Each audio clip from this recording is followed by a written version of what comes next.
Now we are going to enter into the main theme of the retreat. All this time we were, oh no, it's not going. Little more about wisdom. Little more. That is from 1 Corinthians chapter 2. 1 Corinthians chapter 2. 1 Corinthians chapter 2. Yesterday we began to speak about it, but I could not complete that. 1 Corinthians chapter 2. 1 Corinthians chapter 2. See, the main point why wisdom is important is our faith should not be based on human intelligence. So it says, Ningalude Viswasatinde Adisthanam. 1 Corinthians chapter 2:5. Ningalude Viswasatinde Adisthanam. The foundation of your faith should not be on human ideas, human wisdom. This is very, very interesting. But the power of God. 1 Corinthians chapter 2:5. എല്ലാവരും ഒന്ന് വായിക്കാമോ അത്? നിങ്ങളുടെ വിശ്വാസത്തിന്റെ അടിസ്ഥാനം മാനുഷിക വിജ്ഞാനമാകാതെ ദൈവശക്തി ആയിരിക്കണം. It's a huge subject. Very big subject. We have faith, but all our thinking is based on human ideas. So one of that I broke yesterday. I say I broke. That is, we think, നമ്മൾ വിചാരിക്കുന്ന പിശാച് വലിയ ശക്തനാണ്, പിശാച് ദൈവത്തിൻ്റെ ഒരു സൃഷ്ടി മാത്രമാണെന്ന് മനസ്സിലാക്കുന്നതോടെ it is based on God's power. But if you think, oh, if you go that side, that devil will hurt you, that is wrong.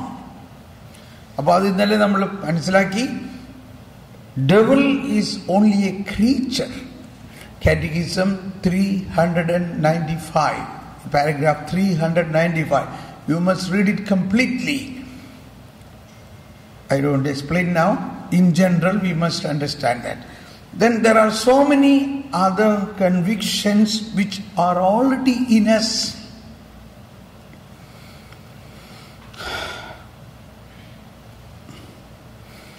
Okay, that I am not now going to be more, because then I don't have time to explain the further. Next is, St. Paul says here, എന്നാൽ പക്വമതികളോട് ഞങ്ങൾ വിജ്ഞാനം പ്രസംഗിക്കുന്നു. See, we proclaim wisdom of God to those who are matured.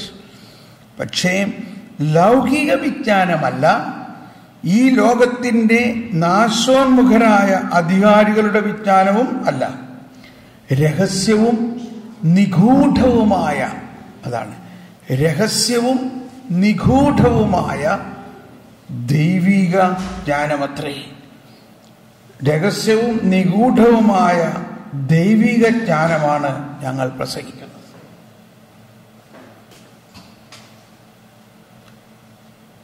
Mysterious and hidden. But this is the natural power come from the wisdom of God. രഹസ്യവും നിഗൂഢവുമായ ദൈവിക ജ്ഞാനം. Mysterious and hidden wisdom. Wisdom, mysterious and hidden. ഈ ജ്ഞാനമാണ് ഞങ്ങൾ പ്രസംഗിക്കുന്നത്. എന്നിട്ട് പറയുകയാണ്,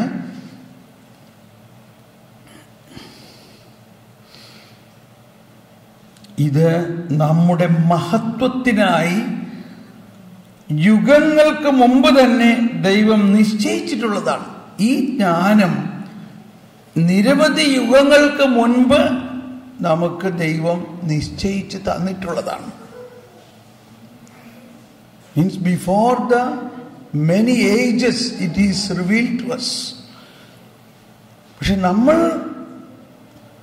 അത്രയ്ക്ക് വലിയ ഒരു സമ്പത്ത് ഉണ്ടായിട്ടും നമ്മളെ ശ്രദ്ധ അതിനകത്തേക്ക് പോയിട്ടില്ല.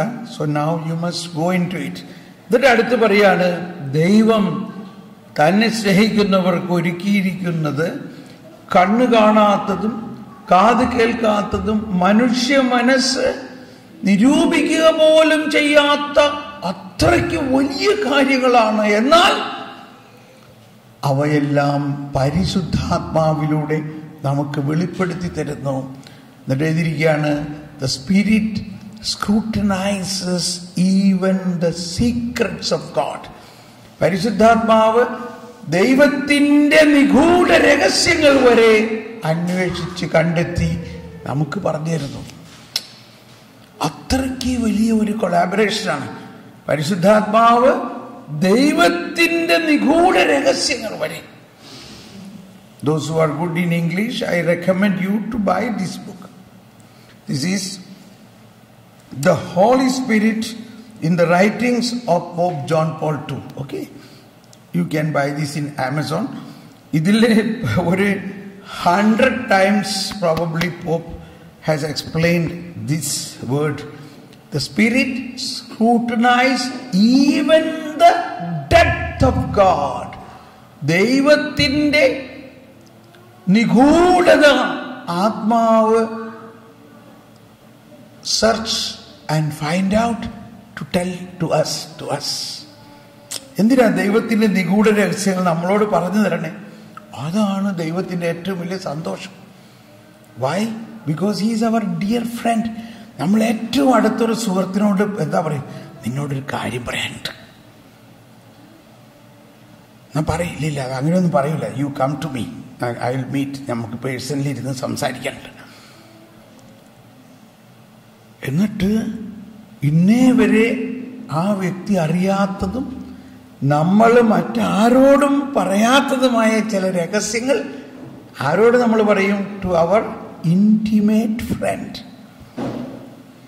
മനസ്സിലായോ? Why we will have a friendship with God.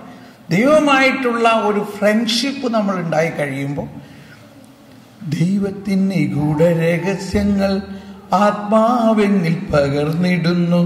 ബുദ്ധിയും ബോധ്യവും ദൈവിക ശക്തിയും ആത്മാവെന്നിൽ തരുന്നിടുന്നു.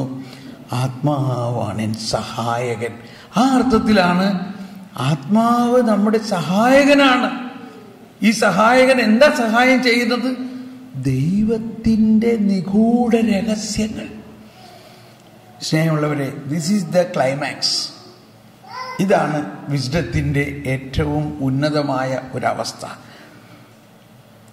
ദൈവത്തിന്റെ നിഗൂഢ രഹസ്യങ്ങൾ ആത്മാവ് അന്വേഷിച്ചറിഞ്ഞ് നമുക്ക് പറഞ്ഞു തരുന്നു. അതാണ് ഈ വിശുദ്ധരുടെ എല്ലാം ജീവിതത്തിൽ ഉണ്ടായത്. Which is not in the Old Testament, that is the New Testament. അതാണ് കൊച്ചു ത്രേസ്യയെല്ലാം ഇത്രയും വളരെ പ്രഗത്ഭരായ വിശുദ്ധ. ഇത് കൊച്ചു ത്രേസ്യയുടെ ടീച്ചിങ്ങിന്റെ ബേസിസിലുള്ള a 30 days reflection on mercy of love. Somebody has gifted me. I am going through it because he found it is in line with my teaching. ഞാൻ ഈ പറയുന്ന കാര്യങ്ങളാണ് വിശുദ്ധ കൊച്ചു ത്രേസ്യ എഴുതിയിരിക്കുന്നത്. വിശുദ്ധ തോമസ് പോൾ ആണോ?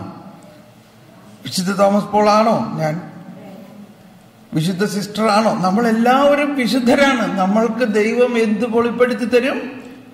ദൈവത്തിൻ്റെ നിഗൂഢ രഹസ്യങ്ങൾ.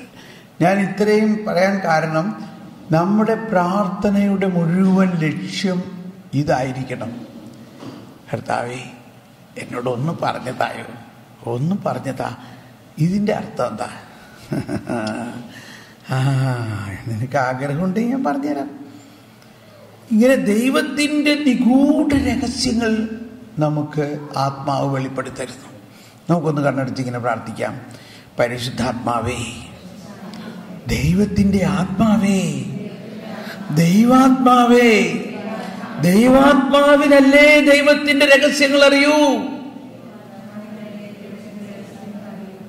പരിശുദ്ധാത്മാവേ, ദൈവിക രഹസ്യങ്ങൾ എനിക്ക് വെളിപ്പെടുത്തി തരണമേ. വെളിപാടിന്റെ വരം നൽകണമേ. നിഗൂഢ രഹസ്യങ്ങൾ വെളിപ്പെടുത്തി തരണമേ. ഒന്ന് സ്തുതിച്ച് പ്രാർത്ഥിക്കാം. പരിശുദ്ധാത്മാവേ, ഞങ്ങൾ ദാഹിക്കുന്നു. അത് ദാഹിക്കുക. ദൈവിക രഹസ്യങ്ങൾക്ക് വേണ്ടി ദാഹിക്കുക. ദൈവിക വെളിപ്പെടുത്തലുകൾക്ക് വേണ്ടി ദാഹിക്കുക. വചനത്തിന്റെ ഉൾക്കാഴ്ചകൾക്ക് വേണ്ടി ദാഹിക്കുക. ഉപമകളുടെ ഗൂഢാർത്ഥത്തിന് വേണ്ടി ദാഹിക്കുക. ശല ഹലബല ഹലബല.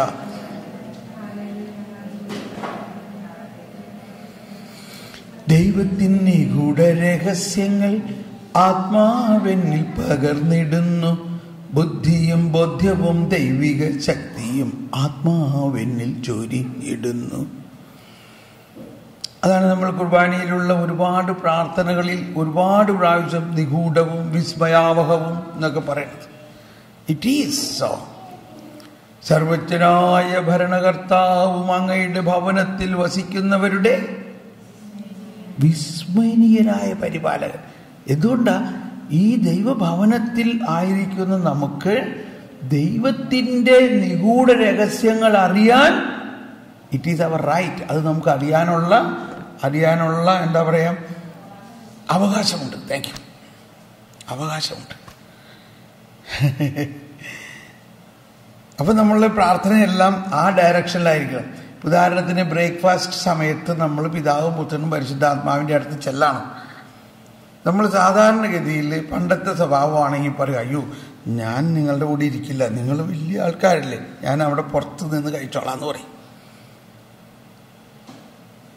പക്ഷെ അവർ സമ്മതിക്കില്ല. എന്താ നീ പറയണേ തോമസ് പോളെ, നീ എൻ്റെ മകനാണ്, നീ വാ ഞങ്ങളുടെ കൂടെ ഇരിക്കേ. ആരുടെ കൂടെ ഇരിക്കാൻ?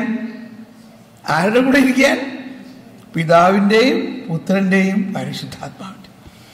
അപ്പോൾ ഞാൻ പറയണം, അയ്യോ ഞാൻ പാപിയും ബലഹീനനുമാണ്, ഞാനില്ല അവിടേക്ക്. നോ, നിന്റെ സകല പാപങ്ങളും ഞാൻ ഏറ്റെടുത്ത്, നീ അത് വിശ്വസിക്കുന്നു, നീ സ്നാനം സ്വീകരിച്ച് നീ ദൈവ മകനാണ്. എന്നിട്ട് അവരെന്നെ പിടിച്ചു കൊണ്ടുവന്ന് പിതാവിൻ്റെയും പുത്രൻ്റെയും പരിശുദ്ധാത്മാവിൻ്റെയും കൂടെ ബ്രേക്ക്ഫാസ്റ്റ് ഇരിക്കുകയാണ്. അങ്ങനെ ഇരിക്കുമ്പോൾ ഞങ്ങളങ്ങ് സംസാരിക്കാൻ തുടങ്ങിയാണ്. ഇതൊക്കെ പ്രാർത്ഥനയുടെ ചില ഭാഗങ്ങളാണ്. മനസ്സിലാവുന്നുണ്ടോ? ഇങ്ങനെയൊക്കെ ഒന്ന് പ്രാർത്ഥിച്ച് നോക്ക്. അവിടെ ഇരിക്കുന്ന നേരത്തെ എന്തൊക്കെ നമുക്ക് കിട്ടും ബ്രേക്ക്ഫാസ്റ്റിന്. ഓക്കെ, ഇനി ഞാൻ ആ നിഗൂഢതയിലേക്ക് പ്രവേശിക്കാൻ പോവുകയാണ് കേട്ടോ.